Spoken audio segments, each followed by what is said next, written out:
I think so. Gotta be moist. Gotta be moist. So moist.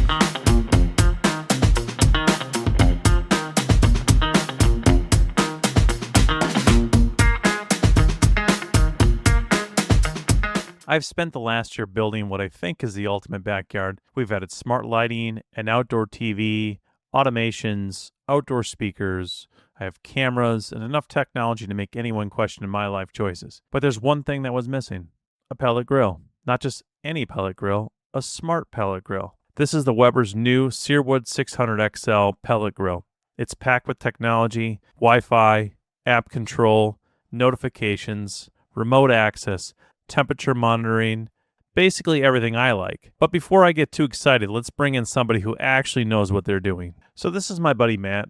Matt has spent years cooking on pellet grills, smokers, charcoal grills, and pretty much anything that can cook meat. If I want good barbecue, I call Matt. If Matt needs help connecting something to Wi-Fi, I have him call literally anybody else. So here's the deal. Matt is going to judge the grill, and I'm going to judge the technology. And if it's bad, Matt's going to tell people. So no pressure, I guess. All right, so Matt, when you're looking at a pellet grill, what's the first thing that you're checking out? I like to check the cover and the overall thickness of the outside walls. That's going to play a major factor in how consistent it is. It appears that there's a double wall, which is going to help you with heat retention. I like this around here. They have this sort of molded, so it should fit nicely to keep smoke in. Got it. Yeah, okay. You want a little smoke out, but it's going to keep a lot more heat in, which should make it more efficient. So there is a right way and a wrong way to put the grates in. You want the actual horizontal grates on the top side, not the bottom side. Who knew? Who knew?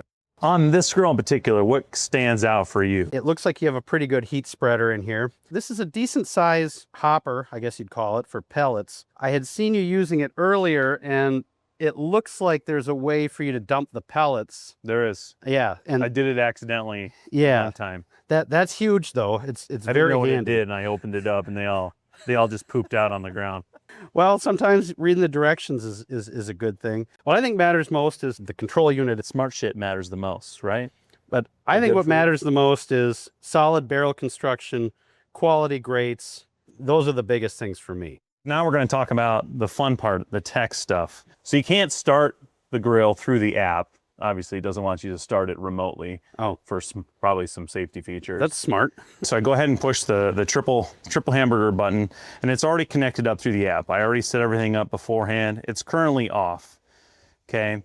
But we're gonna go ahead, and now that I've woken it up, I can click on it in the app, and then I can go ahead. It has different grilling modes. There's a probe setup, add timers, whatever. So we're gonna go ahead and click on, we probably wanna do some grilling modes, right? So Matt, there's the grill temperature mode, there's a manual mode, and then there's a smoke boost. Just adds an extra kick of smoky flavor. Which one would you pick if you were gonna do this? Let's just set grill temperature. I mean, if there's a startup sequence, do that. So it's gonna want me to, looks like it wants me to set the temperature first. So what should we set the temperature to directly on the grill here? I like 275. Okay, so let's go to 275. Just going to turn the dial all the way over, and then once you do that, you're going to go ahead and just push down on the button. And what that's going to do is it's going to kick on. You can actually hear the grill turning on right now. Yeah. And right here in the app, it's already showing that we have the set temperature to 275 degrees. So I set it to 275. So the app already knows that we're probably cooking baby back ribs and then pork shoulder, which we actually are, yeah, which is really hilarious. So it's going to tell us right here, started at 4:09 p.m., which my time must be off, and it's saying ready by 11, and then this one says ready by 9. But so I need to set my time. Yeah, I need to set my time here. But so it's already telling me it runs through the different things. So it's saying prepare the grill for cooking at low overheat. It says, please leave your grill on for the entirety of the cook to ensure the rest and serve steps are received seamlessly. Anyways. Keeping your grill on during the cook is probably a good idea. Yeah. Here, I'm not going to follow any of these things, but because Matt's here doing it. So, but if I'm a noob, which I am, and I needed some help and assistance doing this, is basically, here are the directions to be able to go ahead and do that. That's pretty slick. And then we'll, as we do the pork butt, once we put that on, we'll go ahead and show, you know, what the probe setup looks like when we actually get to that point. It'll often put off a lot of smoke at the beginning because it's trying to rapidly get up to temperature. The smoke will level off once it gets up to its target temp, and you'll have a lot less noticeable smoke. How long, like this, a bin like this should last? 5 or 6 hours worth. Obviously, it depends on what temperature, but for our cook, it's That should just be fine. good. Yeah. If you're going to do it overnight, you might have to refill it depending on the temperature you're cooking at and how, you know, cold it is outside. But it's a hot day, and this is a short cook, so Got it. we're good. All right, well, Matt gets everything ready. Let's go ahead and just look at the tech inside of the Weber. In this app here, we had already kind of gone through some of it. Inside of the app, Weber has their own dedicated app, connects to cloud. You can't connect it to any other home systems, which is kind of a bummer. I was trying to see if I could hook up the app or the Weber information directly to home assistants so I can create automations with the temperature grilling, which I cannot, unfortunately. So everything is through the app directly. Also note that only one device can be connected to one grill. So I can't have multiple electronic devices connected to the grill. It's just one grill, one device, which also is kind of a negative. The grill is a Wi-Fi device, so it doesn't connect through Z-Wave or Zigbee at all. Everything is connected through Wi-Fi. Works really well for me. When I did the install last year in my backyard, I installed a Unify U7 outdoor Wi-Fi access point. I would totally recommend it for getting some sort of outdoor device. If you have any outdoor smart devices, that's why you get a strong connection through Wi-Fi. So right inside of the app, you're able to go ahead and change and control the different temperatures and the different settings once you get it rolling on the device itself. So once you get past the setup on the device, you can control everything from your phone. All right, so what do we do first? First, we got to prep all of our chicken wings and our ribs. We're going to want to do that a couple hours in advance so that the chicken wings can dry out and the ribs can take, and the ribs and the chicken can all take in more of the seasoning and salt. And that'll help with the, ultimately the outside of the product and developing bark and taking on smoke. So, This sounds really technical to me, but that's right. That's why I got him here, and that's why I'm not the one that's cooking. I'm just assisting today. yeah. All right. Let's do the chicken first. These are just basic chicken drummies or wings, and They're fresh, as you can see. They're coming on the Just Bare package. yep. And all we're going to do is just pat dry each one. Got it. And then we're going to hit it with just basic rub. And Should I put that's all we're gloves going to do. too? Yeah, you can put it on gloves if you want to help. So you can, I guess I can help speed this bad boy up. Vinny doing some work. This will be different. I know. I don't tend to do a lot of work when it comes to this stuff. You pat dry, and then we're going to hit it with the rub, and then we're going to put it onto this grate. I didn't know how particular you were. I'm using the same seasoning for the pork and the chicken today, because the pork we can influence later with barbecue sauce. And this is just a nice sweet rub. The reason you want to keep them separated is to let as much moisture come off it as possible. So we'll take these and we'll put them in the fridge until we're about 20 minutes before we're ready to cook. So this is kind of the same drill. I'm going to pat dry so that our binder will take. And we're using mustard as a binder. All a binder is it just keeps the seasoning on the meat, and it adds a little bit of flavor. Even if you're not a mustard guy, I know a number of not mustard guys, they don't care that there's mustard on it because it kind of cooks out. The level of seasoning is kind of up to the user. I just go for a nice coating. You'll be adding more seasoning later. You just want to make sure that everything gets a good coating. All right, so today we're going to be cooking ribs. This is baby back ribs? Yep, or baby backs. All right, so baby back ribs and then a pork shoulder. Pork butt, pork shoulder, what is it? Shoulder and a butt are kind of the same terms. So, Oh, all right. and looks like you didn't screw up getting that prepped. So High good job, five for Vinny. that. We got plenty of space. So we're just going to give those all their own space. And we'll put this guy. Are we going to put the temperature things in now? We can put the probes in a little bit. Okay. This is going to be at least, the pork shoulder is going to be at least 3+ hours. So we don't need it in right now. Got it. Okay. And so these are what the probes look like, right? So Oh, these are solid. This is what Matt uses to check his anal temperature. Oh, it's the only way that's accurate. In the app here, I'm going to plug in one. Oh, and it already knows it instantly went and started. You don't need two, do we? Just need one? We shouldn't need two. Let's just do two, one on either side. Yeah, okay. Just to see what it looks like in the app. And we can use this. We can use the other one for the ribs, you know, at some point later. And so basically, these are automatically recorded right here in the app. So as soon as they plugged in, they popped right up. So, all right, so let's go ahead and looks like these bad boys. This is where it goes in. See, so here, I'll just pick that up. That will. Oh, one more. Yep. And we'll just stick this one right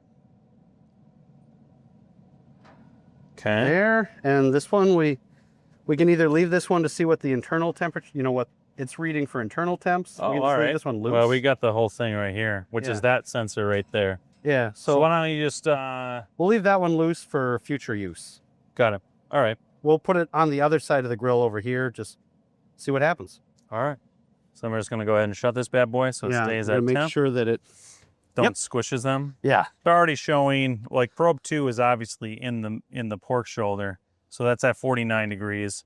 But the other one is just obviously taking the temperature of the inside of the grill, which why is it's rising so much. It's already 185 degrees. And the other one's still at 49 degrees. So yeah. Well, and that's pretty responsive. I mean, it looks like it's checking every second or two. And then you can go in here. It looks like there's a probe setup. There's like temperature alerts. You can set up a temperature alerts for different probes. You can set up there's a doneness preset. So you got for beef, poultry, pork, lamb, or seafood. If we go in here, why don't I go in here and so there's pork shoulder. Yeah. And there's a bone in it. Yeah. So we'll go ahead and click on that.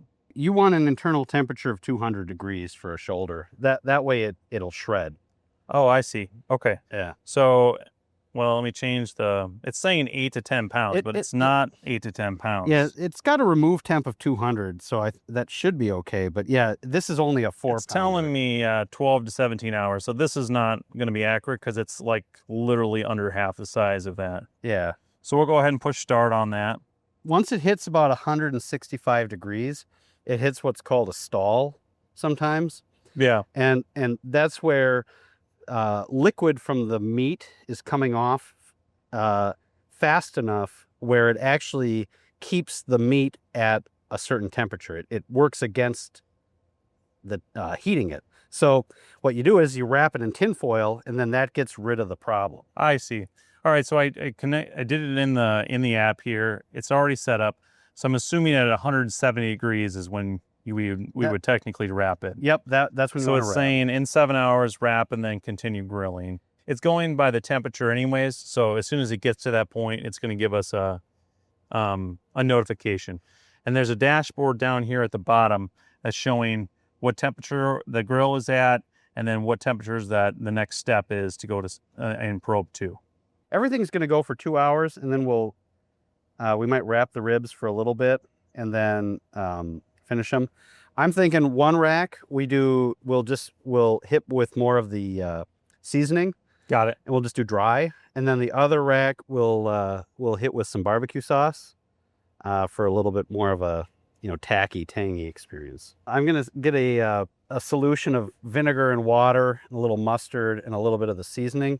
I'm gonna spritz that on every 30 to 45 minutes. Keep it moist. Got to be moist. It's got to be moist. So moist. So setup was actually pretty simple. A few minutes and the grill was connected, so no issues there. Now I can monitor temperatures through my phone and on the display on the grill. I can control the different settings, track my cooks, and get notifications directly from my phone. Or you could just go outside. You sound like my brother. By the way, if you haven't checked out my Ecovacs video that I did with my brother at his robotic lawnmower, you can check the description for that one now too. Now while we watch Matt wrap the ribs in foil, I wanted to ask you a quick question. If you've been following my smart backyard projects, what should we do next? We've got outdoor furniture going in, a brand new 65-inch Silvox TV, and also a brand new 65-inch TV cabinet. We're installing shade sails with Govee string lights. We're in the process of installing a smart basketball hoop, and maybe we'll put in a smart putting green in a swim spa. The possibilities are endless. Drop a comment below on what you would like to see. And if you're enjoying the series or any of my videos, please consider liking and subscribing. Now let's get back to the food. One thing we forgot to mention during the filming was the chicken wings. Towards the end of the cook, we added the batch chicken wings and increased the grill temperatures so they could cook all the way through and develop a crispy exterior. I'll be honest, I was a little overwhelmed trying to keep up with everything Matt was doing. While I was focused on filming and asking questions, he was effortlessly managing multiple dishes at once, monitoring temperatures and keeping everything on track. Matt even brought over jalapeno poppers, which happen to be one of my favorite foods. So that was an added bonus in an already great cook. So let's test something out here. So I'm inside the house, grill is outside, and I can still monitor everything from inside the house. I can change temperature, I can take probe readings from in here, and I can get notifications for when I need to actually do something. Hey Matt. Yeah. I just changed the temperature to the grill on my phone. Okay. That's all I get? Yeah, you changed a number. I kind of was hoping for a parade, but... All right, so now comes the important part. It's the only important part. Okay, how does it look? Well, looking at it, we got nice pull. The meat's off the bone. Good color, both sauce and not sauce. Oh, you only sauced one of those. Yep, right. I sauced this one and then I dry rubbed that, but we got good bark, we got good color, so let's cut these up.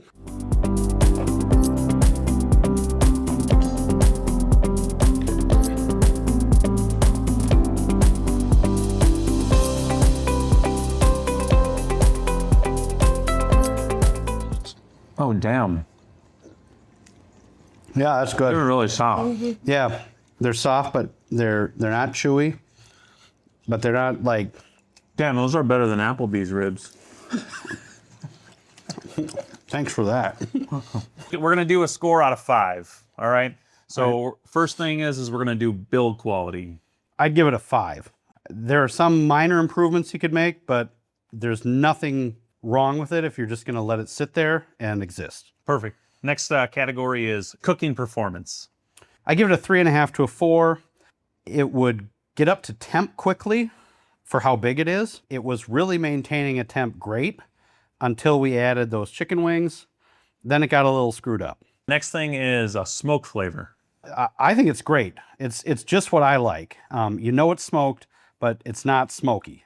The next category is temperature control. Before we added things, the temperature control was a 5 out of 5. It was perfect. It got up to temp. The next one is ease of use. Turn it on and go. It was pretty easy to Yeah. start up. I went into this trying to do this as simply as possible, and it accommodated that. Yeah. And then the last thing is, would you buy this one? If I had the budget for it, I would strongly consider this. Yeah, they're a little expendy. Yeah. I think a little over. They're like about over $1,000. Yeah, my pellet grill was, $500-600 list price. But again, it's heavy duty. The app seems to work really nicely. Yeah. It does have a dial, which I like. I mean, if you want flexibility, it's in your budget. This is a great unit. All right, so my scorecard on the technology. The first thing is the app. I would actually give it a 5 out of 5. I've worked with a lot of apps over a bunch of different smart home products, and I would say that the UI, user interface, is really easy to understand. It's really easy to operate. The app is great for, especially if you're a beginner like I am. They have recipes in there. It basically walks you through step by step what you do at what certain times and at what certain temps, which is, honestly, is really great for people that just don't do this for like either a hobby or whatever, but just want to have great food. The next thing is connectivity. So it's Wi-Fi connected. I didn't lose connectivity once with the grill. So it didn't drop Wi-Fi. I would recommend, if you don't have an access point or some sort of outdoor access point, Wi-Fi devices just helps with just getting it in your yard versus trying to use what you have already in your house. The next thing is notifications. That was what we're talking about. Yeah. So notifications are good. I had my phone set to do not disturb because I was using it for screen recording and stuff, but it did send me notifications when we were running into errors, like the temperature drop, or it does send you notifications if you're running out of pellets, or notifications for when it gets to temp. The only downside to the notifications is you can only get it on one device. Yeah. So, if you wanted to have 2 people that have access to the notifications, you can't do that. It's just one and done, unfortunately. The next section is score remote monitoring. Same thing with notifications. I was able to sit on the couch while you sat on the couch a lot of I sat on the couch a lot of this. Matt did almost all of it, but I sat on the couch and I was able to remotely monitor the temperature. You can see the temperatures rising when we use the probes on the pork butt. Basically, once it gets to 170, then we had to wrap it. So it's basically telling you exactly what's happening in real time, which is awesome. And then the last thing is just smart features. But it's basically just they've programmed in all the different temperatures and all the different data points in there to help you through the entire cook. So, they'll say once you reach to 170, you want to wrap it, and then you do it for another 30 minutes. So they basically walk you through it step by step, especially if you're not a pro, which I am not. So I would say that technology-wise and app-wise and the smart portion of the grill, I would honestly give it a 5 out of 5. I mean, I have a lot of smart devices that I think are complete garbage, and this isn't one of them. So can a smart pellet grill really impress a real barbecue guy like yourself? Honestly, I am impressed. Cool. Can the app and the technology satisfy a technology nerd? I think so. This Weber Searwood 600 XL brings me one step closer to completing my smart backyard project. But we're not done yet. Coming up, we've got a new 65-inch Swyvox TV with a smart TV cabinet, outdoor furniture, shade sails with smart lighting, and eventually a swim spa. So if you want to see where this project goes next, make sure that you're subscribed, and thanks for watching. And we'll see you in part 6.